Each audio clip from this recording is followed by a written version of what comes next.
So today, we are going to speak about, strategies to shortlist business schools. A lot of people who approach the Red Pen or speak with us at this point of the year, a few months ahead of business school applications or even a couple of years out. The big question is, how do I know which is the right school for me? And this is a topic which is, often discussed, debated upon. And I think my limited experience in this industry has just, taught me that if you get the school list right, then not only is your MBA application journey very smooth, but,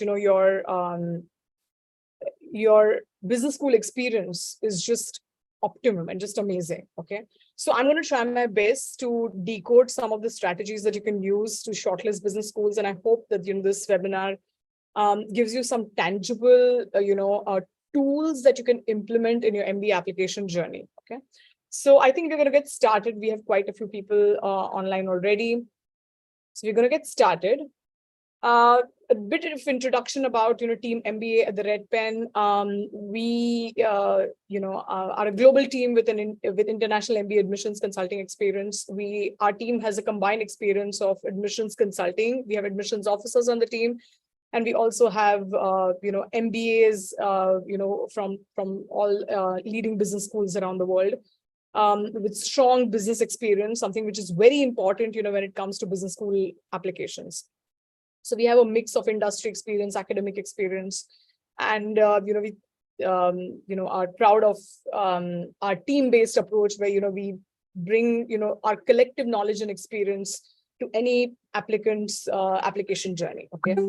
94% of applicants received, offers to the top 2 choice. 100% applicants received interview from at least one program. This is typically for people who apply with us to a minimum of 4 to 5 schools.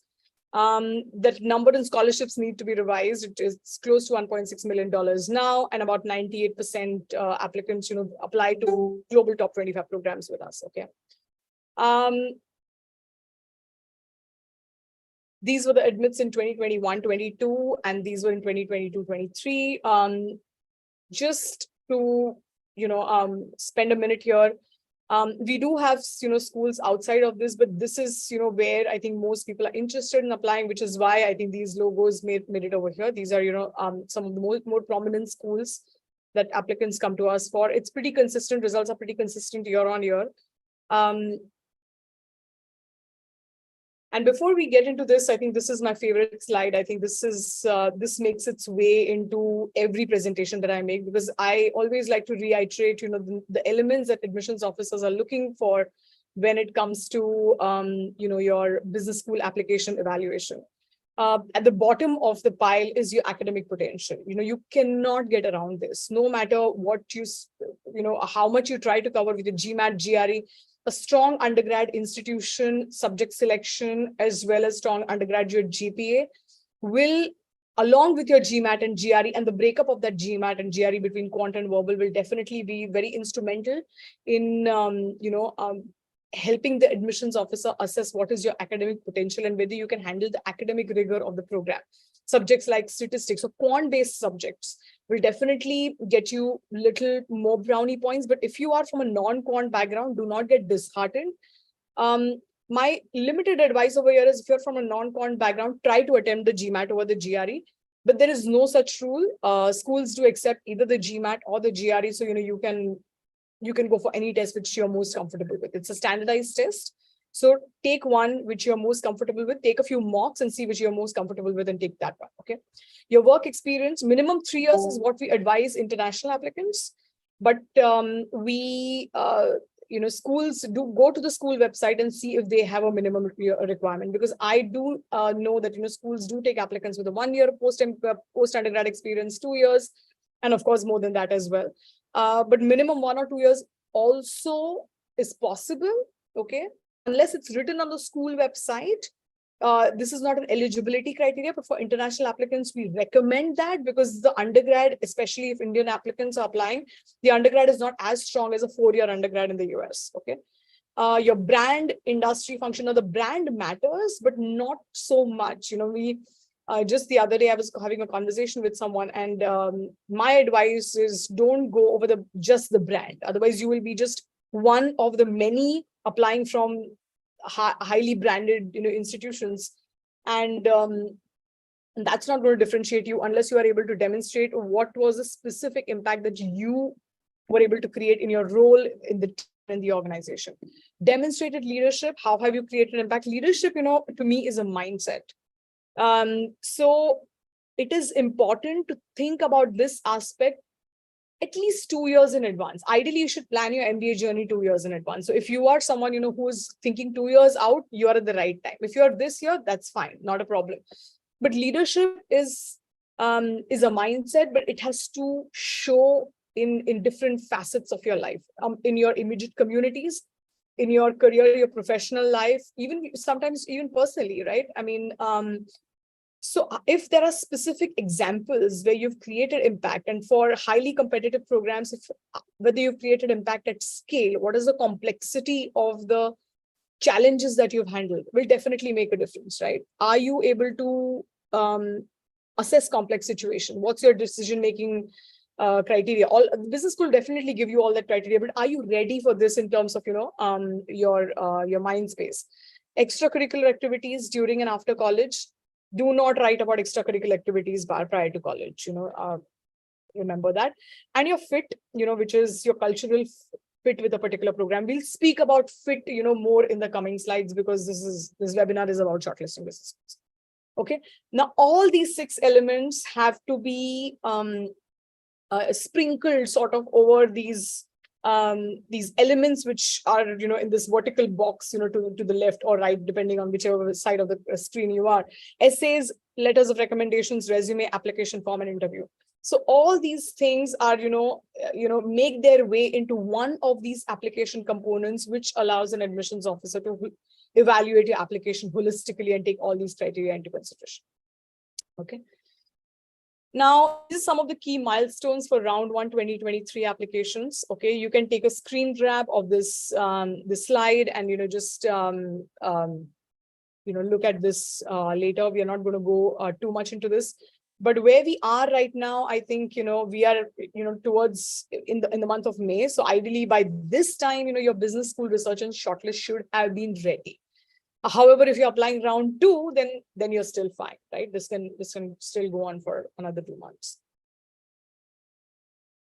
Now, why MBA, right? This is very important when it comes to shortlisting business schools. My first question to anyone who approaches us or who's speaking with us is, why do you do an MBA? Why? What is the reason? So these are the 6 or 7 reasons rather, which are common reasons to pursue an MBA, either leadership or personal development, because an MBA program will give you, tools and experiences, immersive experiences, which make you self-aware and give you tools to, negotiate better, make better decisions, think through a problem better, influence better, understand, for example, the power dynamics, in any organizational structure, and, all those things that you would do if you're running your own business or you're in working for someone else in a business setup. Career acceleration, right?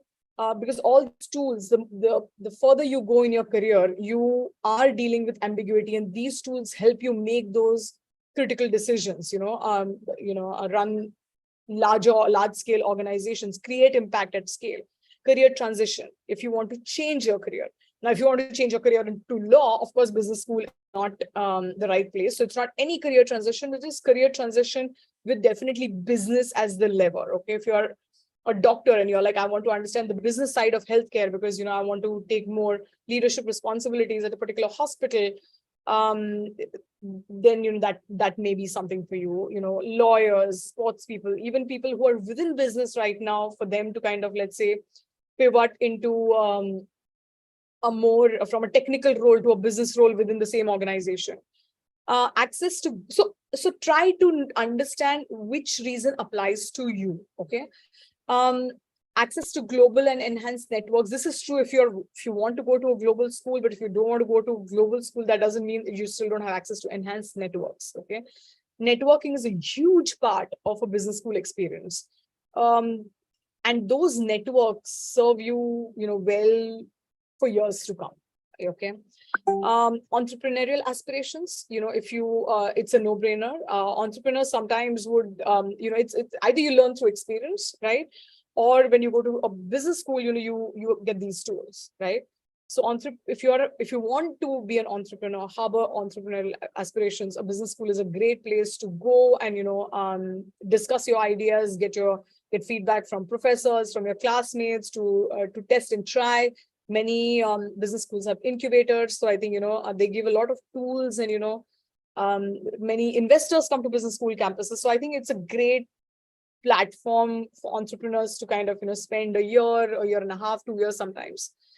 Global exposure and experience. If you're aiming to go to a school abroad, then definitely you'll be sitting in a class with people from different countries, different backgrounds, varied experiences, and that definitely adds to the diversity of discussions. And because business school classroom discussions are, they're led by a professor, but it's not usually like this is how things are done. It's not like a law school or a very technical degree. It's very discussion based. Professors will they will give pointers to kind of start discussions, encourage people to participate.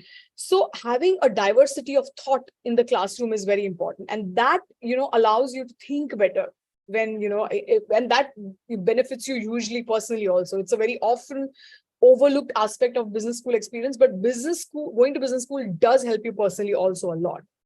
And of course, there are financial rewards, right? I mean, if you look at the ROI of MBA from a really competitive leading business school, then the ROI is huge. I mean, starting salaries can be anywhere from $100,000 to about going up to $250,000 or even more. I don't know.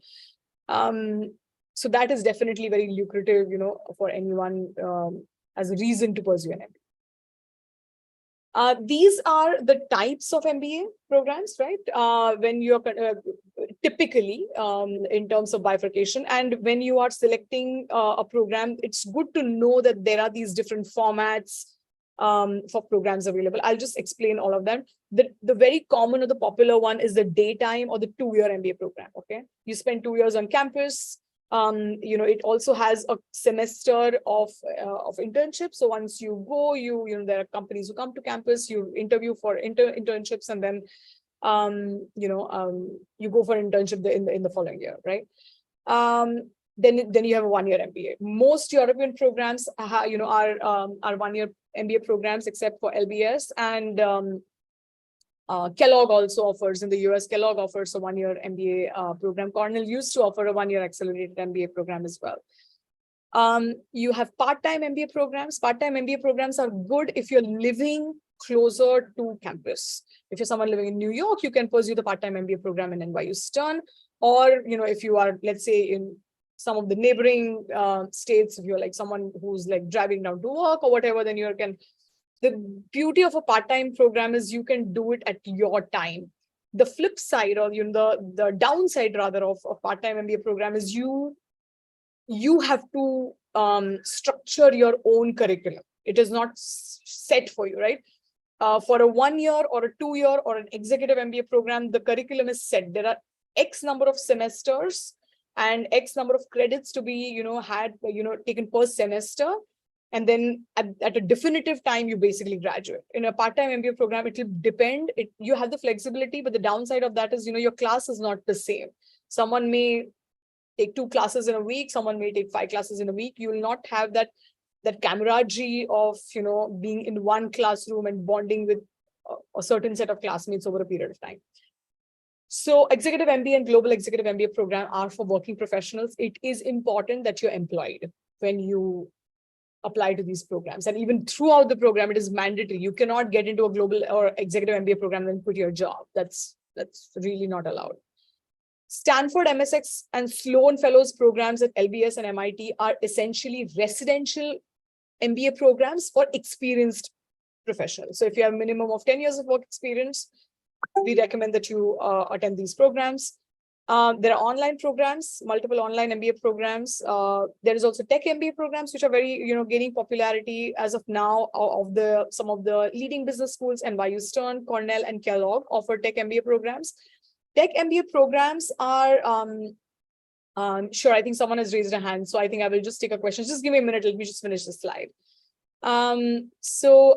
Anyone, if you have questions, please post them in the Q&A box and I will take your questions. I'm not sure whether we have those controls to kind of allow people to speak. I'm not sure. I'm not controlling this.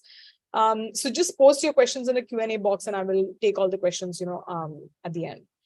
Tech MBA programs I just spoke about. Now, the thing about tech MBA programs is, it is, as the name suggests, it is for people, who want to pursue a career in tech in some variation.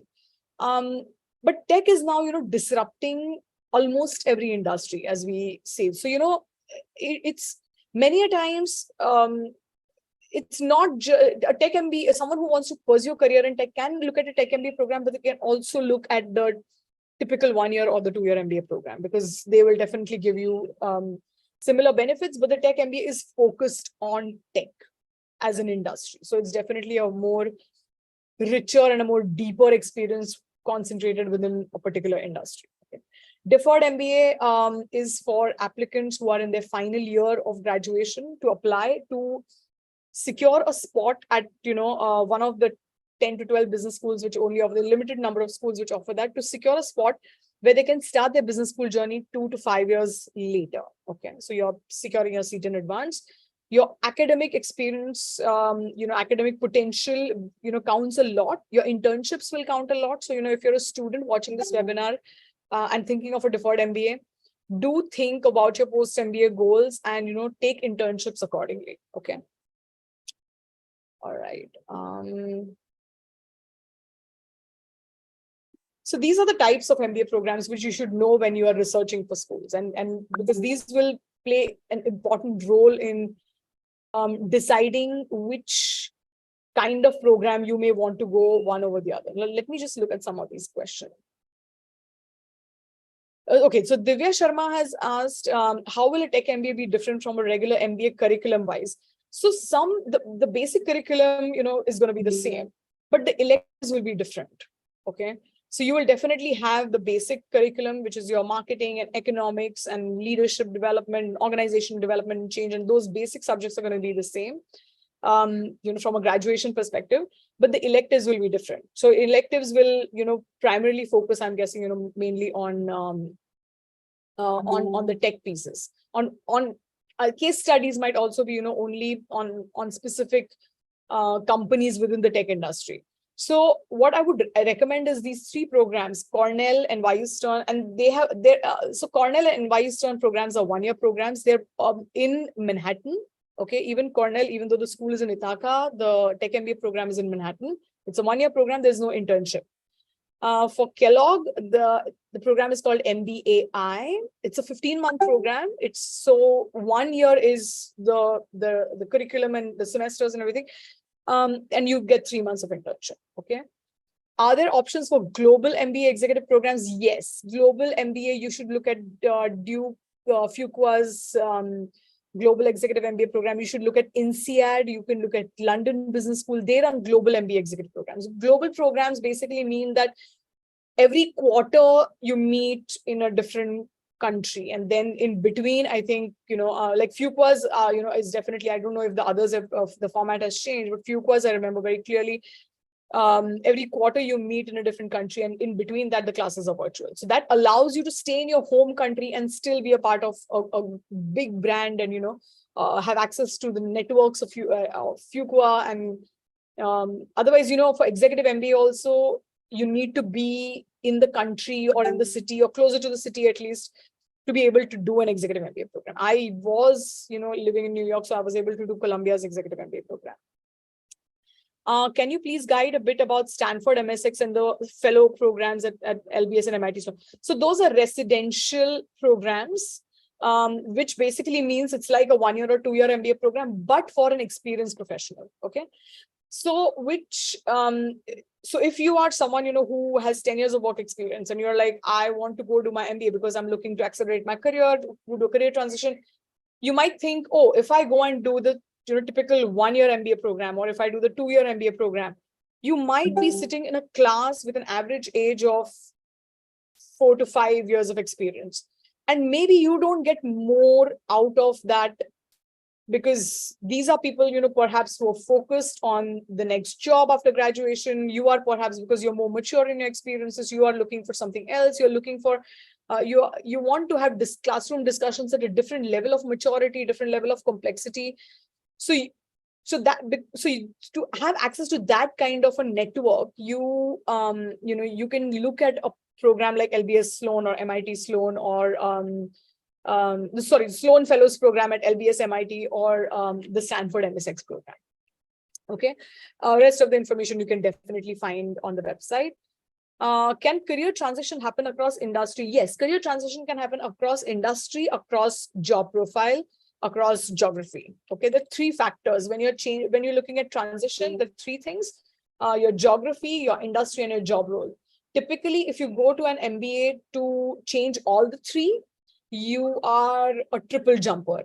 A triple jumper, technically, from an admissions perspective, is a very risky proposition, because we have to make sure that this is someone who is able to succeed. Okay, at the end of your 1 year or 2 year, is this someone who can secure the role that they want? Okay, let's take the example that you have, Kavya. For example, if I'm currently working in pharma consulting industry for 3.5 years, I want to transition to luxury brand management, which recruiters we stuck at previous work experience or open to a new domain.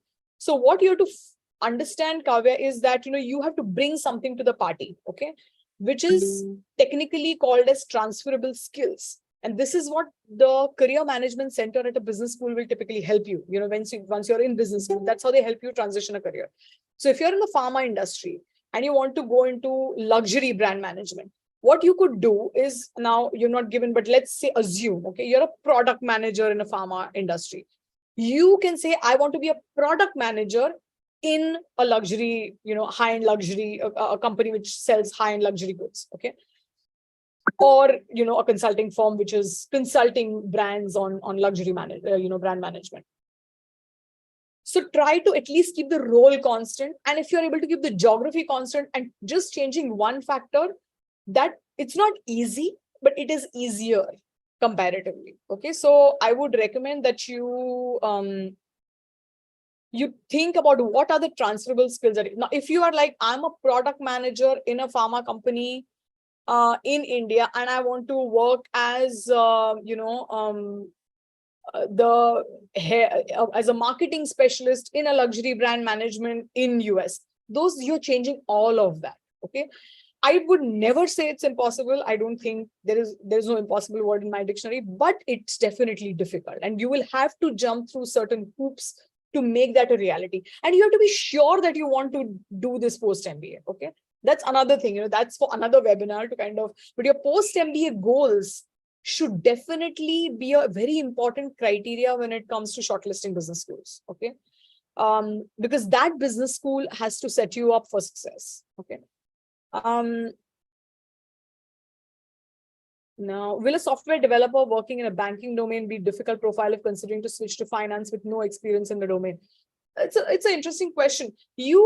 So like I said, guys, you have to bring out something that's transferable. Do you know the insider language? If you're a software, going to MBA is not going to overnight make you into a finance expert. You will have some courses in finance. But again, when it comes to the job market, you will be competing with other people who have a deeper finance or specific domain knowledge. So MBA, many people think that, I will do an MBA and that's going to be the end of, all my problems. That's not how it is. It's the beginning of your journey to make your post-MBA goals a reality. Okay. So you have to still follow through. If you are switching to, from complete, hardcore tech profile to like a finance or a marketing profile, you still have to do a lot more to kind of be able to make that switch. Okay. And I can actually have a very separate session altogether on this, because I'm a career coach and I have worked with people on their career transitions, and it needs a lot of reflection and a lot of work in terms of doing your homework. Which are the industries? Which are the companies in this industry? Who are the people I should be talking with? Who is the kind of profile I see myself, working in? And who is the person, who are doing those kind of roles? I need to talk to them. I need to do informational interviews with them. And informational interviews is something which should actually be a huge part even of your business school research. Okay. Some of the good executive MBA programs for healthcare, I would look at Wharton. Wharton is anyway very good for healthcare. I would look at Yale. I would also look at Columbia Business School. Okay. These are, they have executive MBA programs and they have very strong healthcare industry associations. So you can look at that.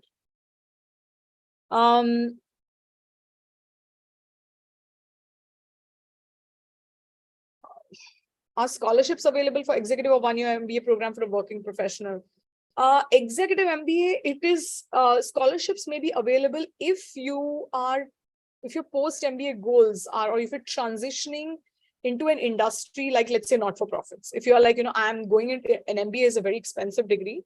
I'm going into not-for-profit, and you have to back it up, right? I mean, there has to be a job offer or something. And if you're coming from those industries, schools do consider that, in terms of financial aid. Okay, lots of questions coming in. I do have a lot of ground to cover. So let's, I think, go to the next slide, and I will come back to these questions. I will make sure, I answer all the questions. So guys, so don't worry about this, okay? Now shortlisting dream, target, and safety schools. This is, I think, something we repeat every year.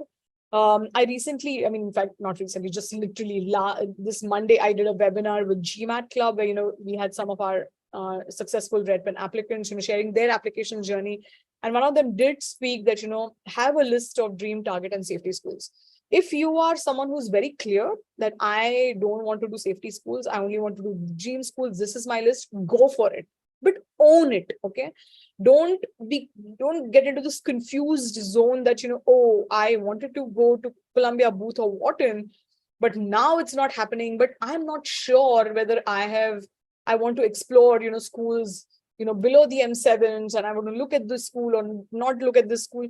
Don't do that. Try to answer the question, do I want to do an MBA? Do I see the value in doing an MBA? If I want to do an MBA, then which are the schools which meet my post-MBA goals? Which are the schools which meet my personal goals? For example, if you're a big city person, you may look at schools which are in, larger cities, or, if you're like, I need a suburban college town experience, you can look at, or more deeper connections within the community. You can look at schools which are, not in larger cities, right?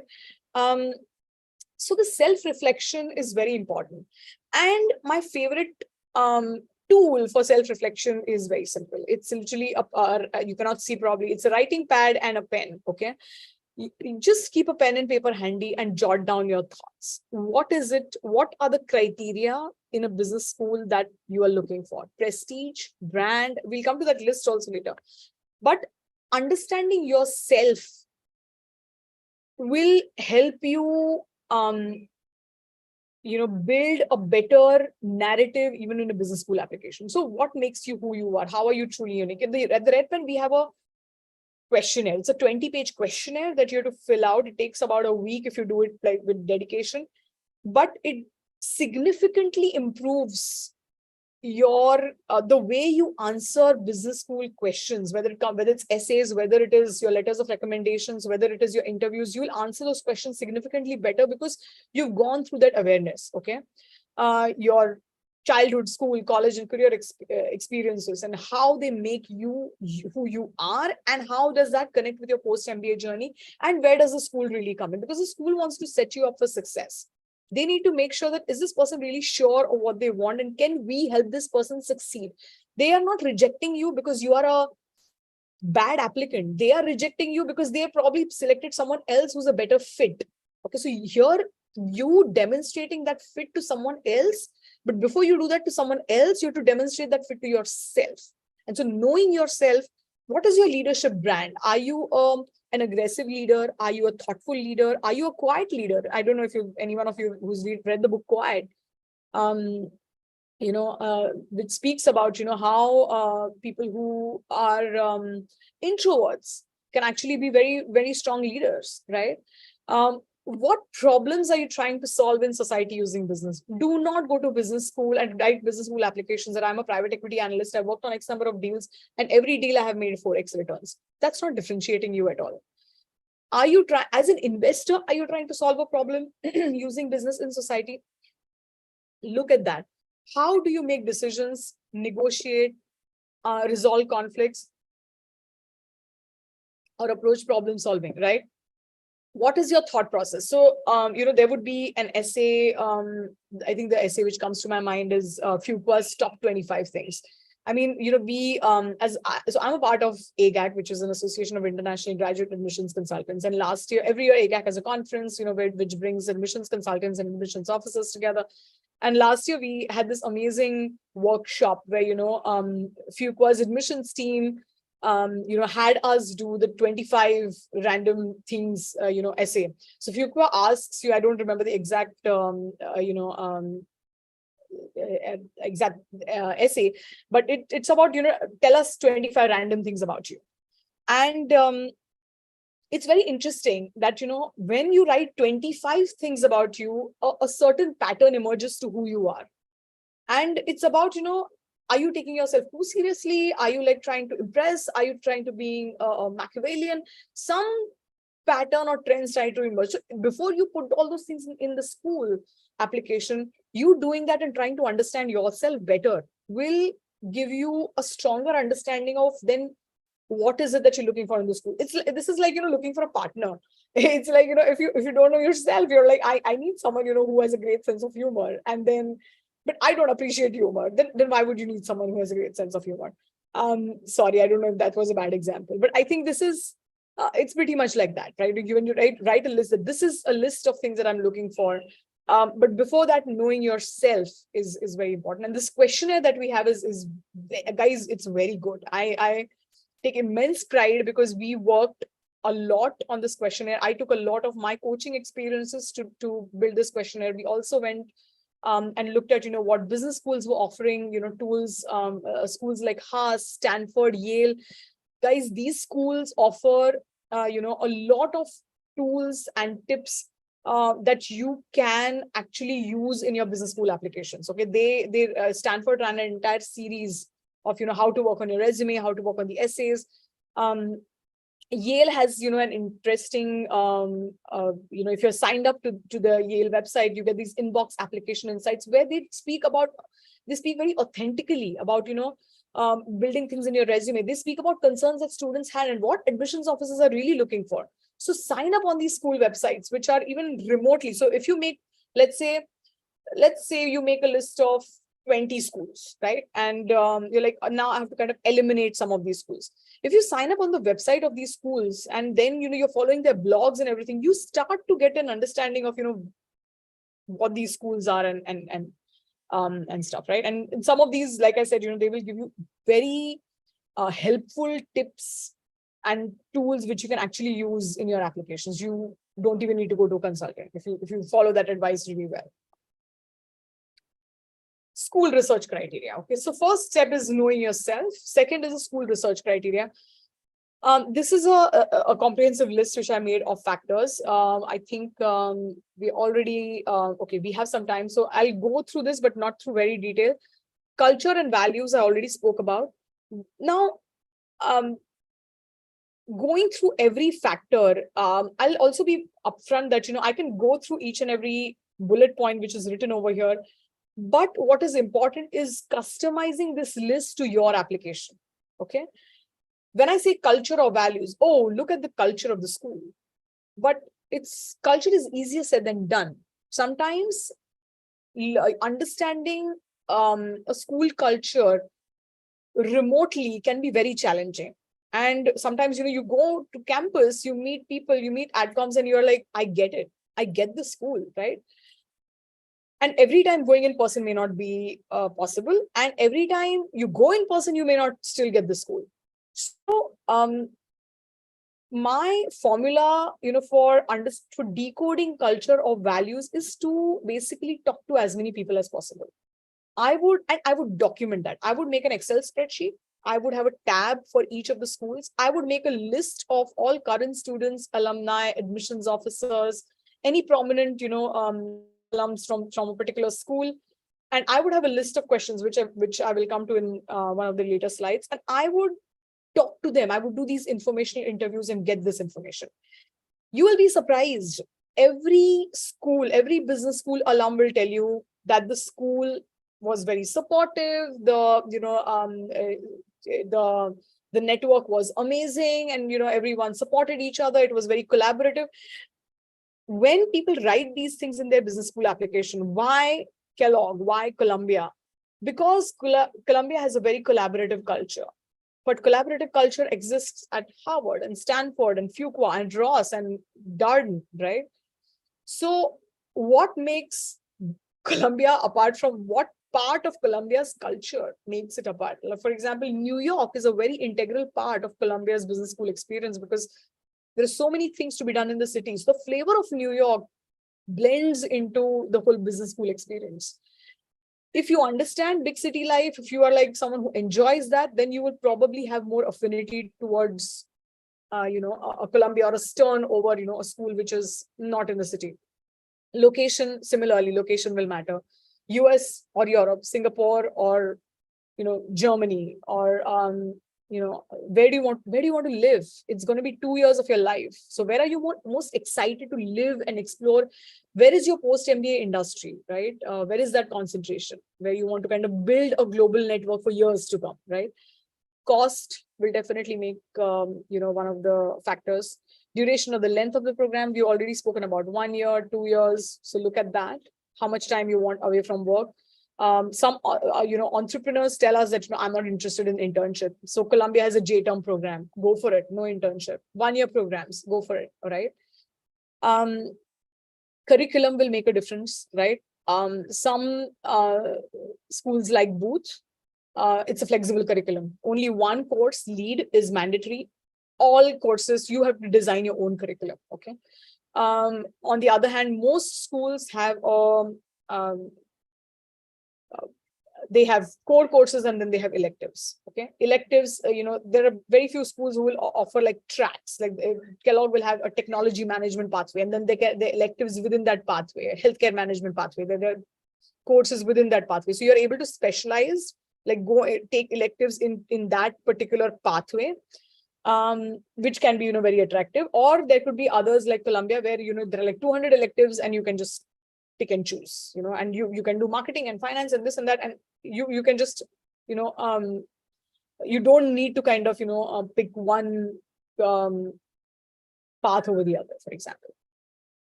International exposure, of course, that makes a difference whether you want to go to a domestic school or outside. The format, some have a own Harvard Business School only has a case study method style. Others have a combination of lecture and case methods. Faculty and research, if there are particular areas of interest, then and a school's particular faculty is involved in a particular line of research and you want to go kind of work with that faculty, then going to one school over the other will definitely matter. This needs a lot of time. So I think I would definitely recommend that you keep a pen and paper, your Excel sheet, your Evernote or Word document, whatever it is, but do document these things. Make a list of these factors and then do a comparative analysis, because that's what business school is going to teach you. You're going to become these you're going to use Excel pretty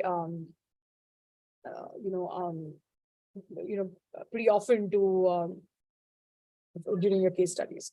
Class size, smaller class size versus larger. MIT, Stanford, smaller class sizes. HBS, Columbia, Wharton, larger class sizes.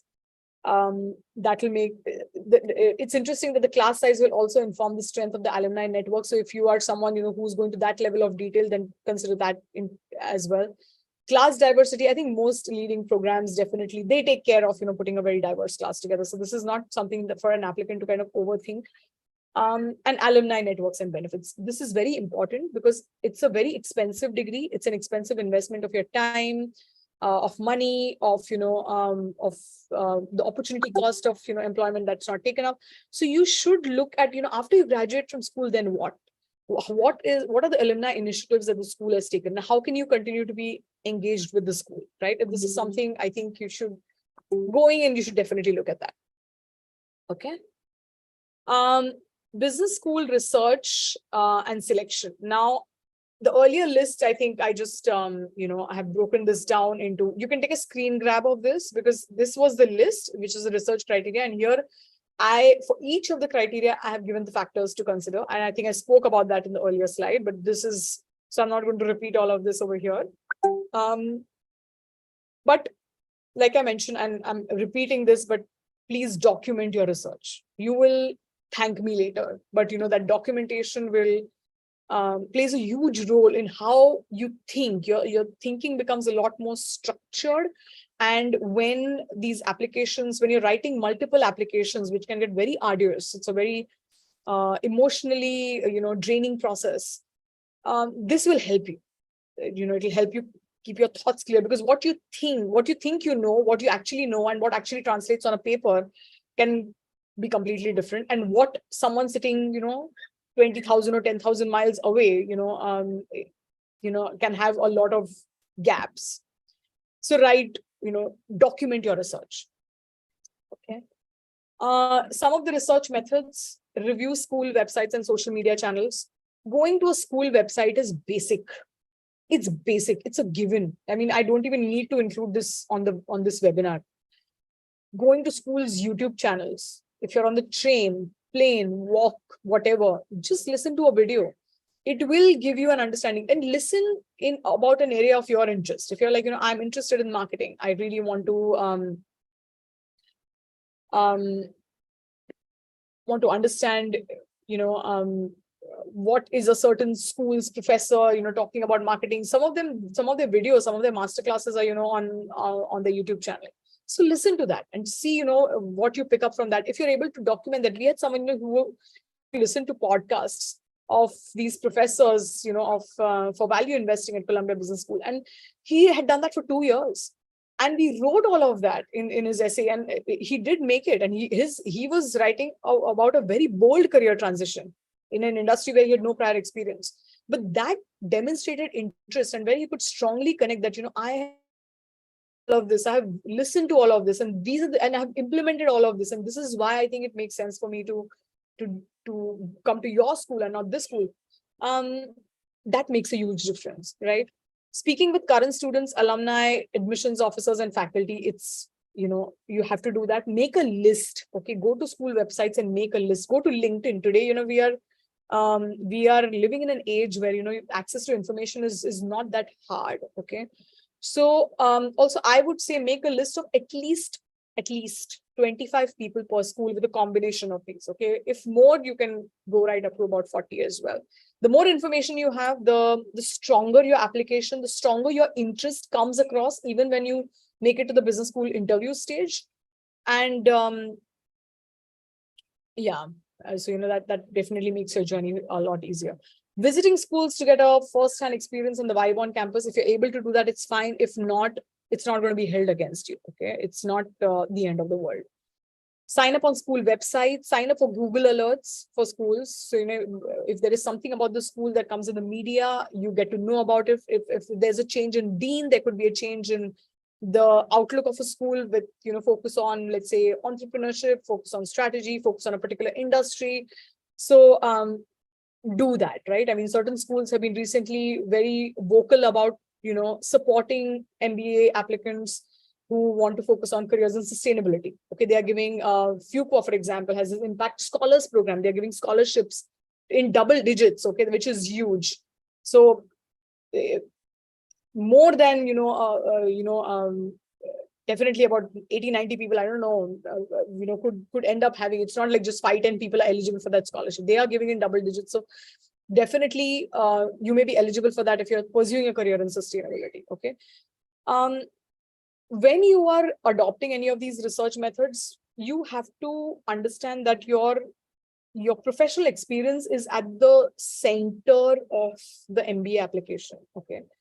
So what you have done professionally and what you plan to do professionally has a very important impact. When you are talking to admissions officers as a part of your research method, guys, please prepare.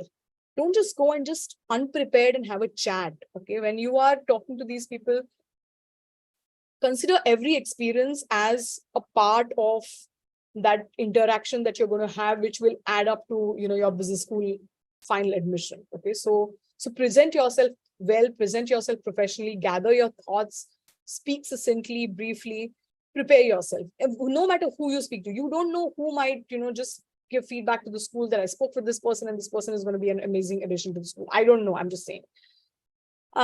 These are some of the representative lists of questions to ask current students and alums.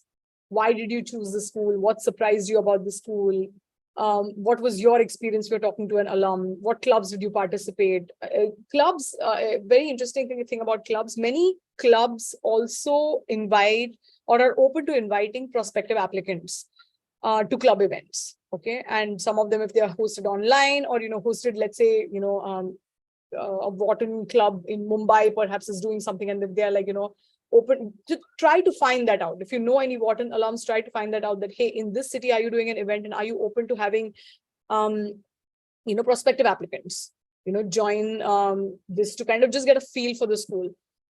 Make that effort. Those efforts, when you put in your application, they make a difference and it gives you clarity. Okay. It's not you using these strategies and these research methods and these criteria is important for you to first understand, is this a good school for me? And only then you convince the school that, I am a great fit for you. Okay. So first you have to be convinced yourself. So you can take a screen grab of these list of questions. These are just representative questions. Please add your own questions. Okay. These are some of the general guidelines. Choose fit over rankings. Okay. If you want to get a general understanding of, I think, rankings and everything, I think US News and Financial Times rankings are most popular. You can look at that. Poets and Quants also has, a lot of information about rankings in schools and everything. You can look about that. Document your research. Do not rely on memory. Okay. Do not go completely on gut and intuition all the time. Document it. And then eventually after you have all the documentation, everything, then you can have a, what feels right, that, an intuitive call. Keep your LinkedIn profile current and updated at all times. At the Red Pen, I think we, I don't know if you're the only ones, but we definitely help people with their LinkedIn profile along with resume. Because while it is not officially or technically a part of your business school application, it's not a component. We are not delusional that if school is going to admit you, they're not going to go online and see you. So we would be prepared. We would keep LinkedIn profile current, updated at all times, join. And that's a different webinar altogether. There's a webinar on our YouTube channel on, how to build your LinkedIn profile, how to keep it current at all times. And, follow industry. Don't write in your application that I want to move to private equity and you're following all VCs and hedge funds on your LinkedIn profile. Okay. So understand, who you're following, which are the groups that you're a part of, participate in those discussions, have a professional presence online, know what business schools are looking for and practice your pitch accordingly. Okay.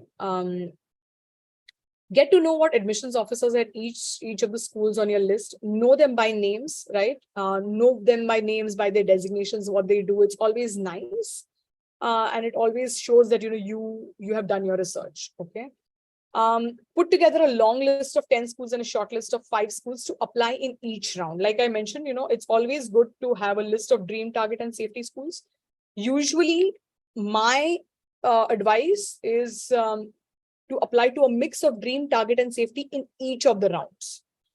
Applying to only dream schools in round 1 and to target and safety in round 2, if you fail in dream schools in round 1, is not a great strategy, according to me, because you need to have, it somehow hits your confidence. And I've seen it with the best applicants who have all the statistics in place. They have all the brands, they have the scores. But when you don't make it, it somehow undermines your confidence. So always recommend have an admit in hand. Okay. So make that combination. And you plan to apply to 5 schools in each round. As far as scores, standardized test scores are concerned, ideally you should have be done with your GMAT or GRE a year before. If not, try to get it out of the way as soon as possible. Do not try to keep it till the last minute. It gets very stressful. Be authentic and follow your voice. It does reflect in your applications, but it only reflects in your application when you have done the work. And any successful applicant who's sitting right now in business school will tell you that they did put in the work. Unless you are one of those 2% of that applicant pool who can write your application on the back of a paper napkin and submit. If you have that kind of profile, great. If not, for the 98% of the applicant pool, you have to put in the work and you have to approach it like a study, a course, an exam in itself. So these are some of my general guidelines.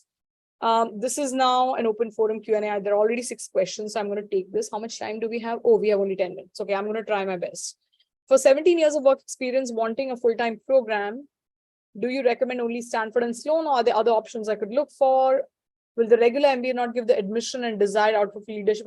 So so the regular MBA, RV, the problem for regular MBA is that you will be sitting in a class of people who have an average of 4 to 5 years of work experience. So you can definitely apply, but it's like a bell curve. 80% of the population is, in that middle of that bell curve, with that 4 to 5 years of work experience. There'll be some outliers on either side of the curve, but you might get frustrated that, you're looking for scholarships as well. I could encourage you to look at executive MBA programs. Like London Business School has an executive MBA program. They have a campus in Dubai.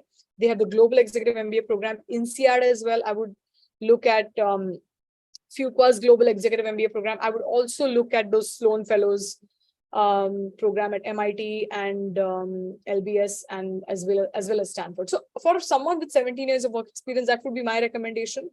But I'm happy to talk offline. If you just post an inquiry on our website and choose MBA in the drop-down option, someone from our team will definitely get in touch with you, and we're more than happy to kind of speak with you. I just also wanted to say, for those attending, our initial calls are free, and our initial calls do offer a lot of consultation. So do reach out to us, if you have anything specific, to your case, which I may not be able to answer like in a general forum like this. Also, is Canada Masters or MBA with specialization on par again for 17 years of work experience in smaller countries in Europe in top 50 ranks with much lesser fee and GMAT waiver still the best career jump? Also H1B visa. Yeah, H1B visas are a tough draw. It's getting tougher every year, guys. They say, the visa situation is getting tougher. You should concentrate, I think, geography, yes, but I would first look at what is it that I want to do. Location sometimes can have as much, but you should consider a master's, and we do have a postgraduate team as well, and you should contact us. We do also hold sessions on MBA versus masters. If you need a specific consultation on your profile, should I go for an MBA, should I go for a master's, we do those consultations, okay, which is tailored to your profile. So do contact us for that. Now, coming to your question about master's or MBA, it depends on, what is your field of interest. If you want to kind of specialize in, for example, finance in a particular domain, you want to be like, I know this much about finance, and, I'm already at this level in my organization. Now I want to kind of, take this to the next level. Then doing a master's makes sense. It should add to your experience and your knowledge.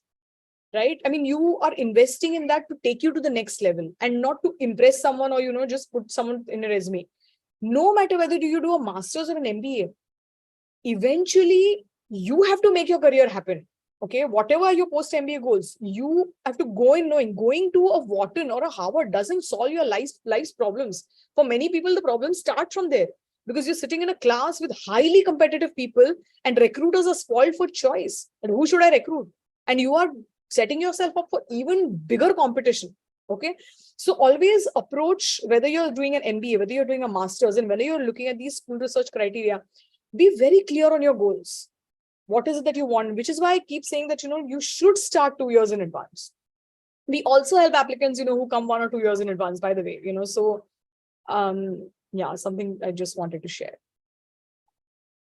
I'm a CA plus CFA working professionals. What are the prospects of getting into MIT, Sloan, HBS, and what? This is very limited information, Nina, for me to just say that, what are the prospects. I would like to see your resume. The first thing I would pick up is a resume. The first document that an AdCom will pick up in your application is your resume. Okay. So if you don't mind, Nina, you can inquire on our website, and, you can specifically request for me to look at your resume, or, the people who will speak with you are also consultants themselves. So they can also speak, but you can speak with me. I'm happy to kind of just look at your resume and just help you understand, what more information do I need to evaluate your chances of MIT, HBS, and what. Okay. What are the top websites for research? School websites, for one. Second, I would look at Poets and Quants. I would also look at GMAT Club. These three are my go-to. Within these three, you should get a lot of information. The fourth one is LinkedIn, but only when you want to identify the list of people, the current students, alums, faculty, all those people. Then you go to LinkedIn to kind of make that list of people to reach out to, and then you reach out to them on LinkedIn. Okay. So top websites for research, I would go to the school websites. I would look at GMAT Club. I would look at Poets and Quants. Which is the best time to start building our resume and shortlisting school for fall 2024 intake? Okay, so when you say fall 2024 intake, it means fall 2023 applications. So best time to start building your resume and shortlist was yesterday. Okay, and the next best time is now. So you should start ASAP, basically. If you're looking at fall 2024 applications, you should still start now, because then you can do it with peace of mind. You are not stressed that I need to apply in like 3 months, and because honestly, competition is only getting tougher and tougher with each round, with each year, with each business school. Someone just posted that the visa situation is hard, so it's only getting more and more tough. Okay, guys. So the best time is to start is ASAP. Okay. How can I make my profile strong after having a work experience of less than 2 years in the tech industry and looking for a career switch to management roles? That's going to be hard. Okay, that's going to be hard. Why? Because if you want to make a switch to management roles with 2 years of experience, you should demonstrate why. Why do you just want to manage, and why would you not want more experience? Unless you mean business role and not a management role. So I think, I would need more detail to kind of understand more about this question. How to make sure you get a reply from schools alumni when you reach out to them. Divya, craft a very, strong outreach email. We usually help our applicants do that. Like they craft the email and then we review it, edit it. And then we send them. But a good way, to actually write to me, Divya, you can reach out to me on LinkedIn, and I'm happy to share. I still have my outreach email, which I used to use when I was in business school and I was looking for a career transition. And I was doing information interviews because I wanted to switch my career. I still have the template of that outreach email. So just drop me a note on my LinkedIn. I will share that outreach email template with you. Okay. But go in factoring that, you may not get, a response from everyone. Okay. So which is why I always say, make a really big list so that you get substantial responses, even from those that, who do respond. Also, be respectful of people's time. So write them that, write to them saying that, I would like 20 minutes of your time to answer these 3 questions. This is my resume. I would really appreciate. So make it meaningful, make it, more substantial rather than, just that, hey, can I speak with you? Okay. How are UK colleges between 100 to 200 ranked globally on QS for MBA? Example, Aston, Leeds. Great. Why not? I mean, it depends, so like I've said in one of the earlier slides, 98% of people who apply with us are applying to the top 25 to 30 programs between US and Europe. That's where our major concentration is. These programs are also good, and we've helped people in programs outside these top 30 rankings as well. But there we customize, again, we have to make sure that that program fits your personal and professional goal. So there is work which goes in when you are working with us. The consultants do have to ensure that, and they do ensure that that program meets your personal and professional goals. So I wouldn't go just on ranking. It's a very expensive investment. I would just not look at, QS rankings just because it made to QS rankings. I would dig deeper and try to find more about the college, about the business school, sorry. An ambitious CA with multiple attempts to clear, along with 1.5 years of experience and average academics, will be able to get into any of these B schools, either global or domestic. Yes, 1.5 years of experience is on the lower side. Okay, so if you're talking about multiple attempts, average academics, I would strengthen the profile with a strong work experience.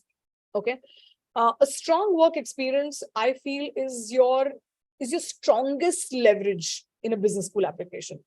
a strong resume is something no business school can just overlook, right? So I would look at, if you are an associate, perform at a senior associate level. If you're a senior associate, perform at the manager or AVP level. Once you are able to perform at that level and that translates to your resume, that's going to get you noticed. Past performance is used as an indicator for future success. So if you have all these other average, below average, below average kind of things on your profile, I would make that up with your work experience, which is also something in your hands. So I would time the application of MBA also based on that. Okay. All right. Is there an MBA in product management? Which universities offer MBA in product management? You should look at tech MBA programs. You should look at tech MBA programs at Cornell, NYU Stern, and possibly Kellogg as well. Just research those programs. But all programs, MBA programs, even the 2-year ones, they will not give you an MBA. The degree will not say MBA in product management, but there are many people who want to become product managers, let's say who are in technical roles, but want to go into product management roles. They go for a traditional MBA as well. So those programs are also good for that. In fact, Kellogg is great. They have the technology management pathway. Columbia is very good. Wharton is very good. With 1 year of work experience, but in a self-owned family business, which is completely managed by myself, play in my favor or not. We work with a lot of people from family businesses, and if you're open to kind of applying to which schools, if you come with list of schools, I mean, we'll have to evaluate that. I agree that there's a big difference when working in an MNC and a small portion of a big business procedure, but we work with a lot of entrepreneurs and people from family businesses. In fact, I love working with entrepreneurs and people from business families. My own affinity towards business, I think, allows me to, understand their story, with a more empathetic lens. And I think business schools also, look for people like yourself. So we can help customize the school list based on, how, based on what your profile is. But 1 year of work experience is a little hard. I would have to look at, what is the scale and complexity of the business that you're managing to understand if 1 year of experience is enough or we need more. Okay. I am a civil engineer with 2 years of purely technical experience. How difficult would it be to transition into management? You should consider an MBA. An MBA would enable you to do just that. But have strong technical experience, which you are able to bring to business school classroom discussions. Okay. I have always wanted to settle in Australia, but not sure if Australian B schools are at par with other global B schools in terms of ROI. I was inclined to Melbourne, but I couldn't find many Indians along with installed LinkedIn, so I got confused if Australia is a good choice to study MBA. Australia is a very good choice to study MBA. Yes. It is, use the same criteria for researching schools that I listed in this webinar. The criteria remain the same. You may not find Indian alums, but you will still find alums. The proportion may be smaller because, majority of Indians tend to go to maybe, in comparison, I think maybe consider more European or US business schools. But if you always wanted to live in Australia, then considering an Australian business school is great. The other option is always, also to go to a business school in US or Europe, but work for a company where, they might give you a posting in Australia, where they might give you a position in Australia, something like that. With your experience, how relevant do you think is the MBA degree going to be 3 years down the line in a world dominated by AI and tech? Great, Anupama. That's a great question. And I always question this, right? So, which is why MBA admissions, I love MBA admissions consulting, but I always say that, it's probably not my calling because I, usually feel that, in a world dominated by AI, what if, see, I'll tell you something about the MBA degree, right? The MBA is, it's an investment. Okay. It's an investment that requires time, patience, and commitment. Okay. It needs the drive. My observation is people don't have that kind of patience as, people looking for instant gratifications. There are platforms which are, now coming up, which are competing with business schools, which are giving similar kind of leadership development, coaching experiences, and, all those things. So, and upskilling platforms, right? which are like, okay, just do this much. You don't have to put so much of money and investment and time and you'll get this quick. That, could be a distractor for someone who really truly does not understand. But having done an MBA, I know that the degree itself is very strong. The degree is strong, the industry is strong. I don't think 3 years is a very short timeline. Maybe in 10 years or maybe 20, 25 years, we will start to see like some changes. But business schools are also adapting. They are not static beings, because they have all these faculty who are at the top of research, top of industry. They have all alumni, who are running leading organizations and are giving back to the school. Business schools are also evolving. So I don't think MBA as a degree is going to go anywhere, or business schools are going to go anywhere. Going to a Harvard or Stanford 3 years down the line is going to be as aspirational as much as it is now. Currently a fresher in tech, planning for MBA with 2-year experience, then join or take over my dad's business. How should I approach? Write to us. I would like to have more information. So write to us on our website. I think we can get back to you. Can you please suggest some colleges that are stronger for HR? I don't know specifically international colleges which are HR, but HR, if when you say, I think of more of organization development and leadership development. So that is given by every school.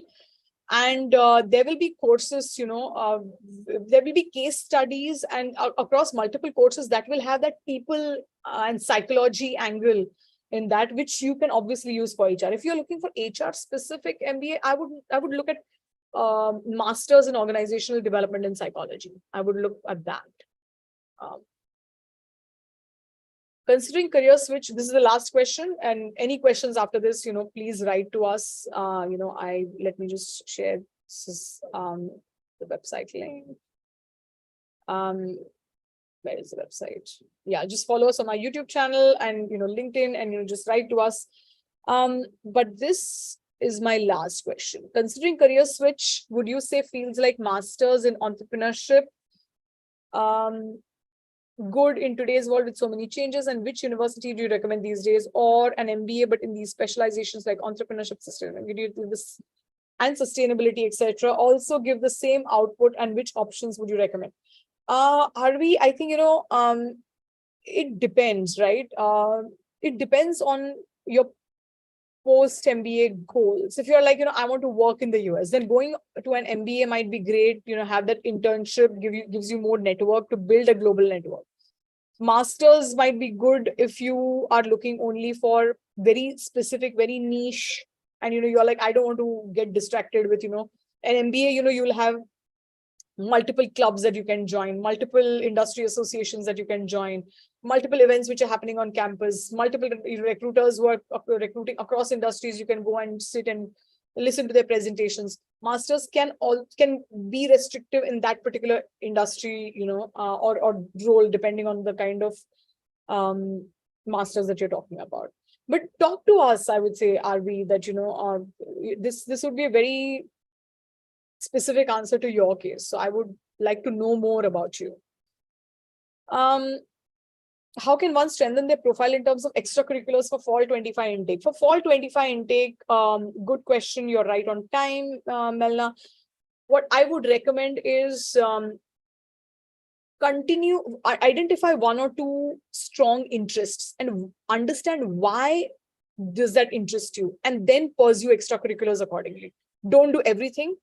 Do what holds the most meaning for you, and then find one or two initiatives, and then focus on creating an impact, in that. That's what I would look at. But extracurriculars is something, I would, it's good to plan ahead and look at extracurriculars only college and later. Do you help with candidates like someone I know for undergrad and low budget as a criteria of college and diploma? Yes, we help with help applicants from pre-college advising right until PhD. Okay, so we our website is www.theredpen.in, and the MBA website is www.theredpenmba.com. Okay, so reach out to us, on our websites, depending on whether you want to do MBA or any other help, across. And we will be happy to help you. I think I really enjoyed this session. Thank you everyone for making the time. And, please reach out to us for any questions that you have. School research is not easy. It has to be customized. You have to do it right. If there's any way we can, help you to make this journey smoother, I would love to hear from you. Thank you very much. Have a lovely evening, day, whatever.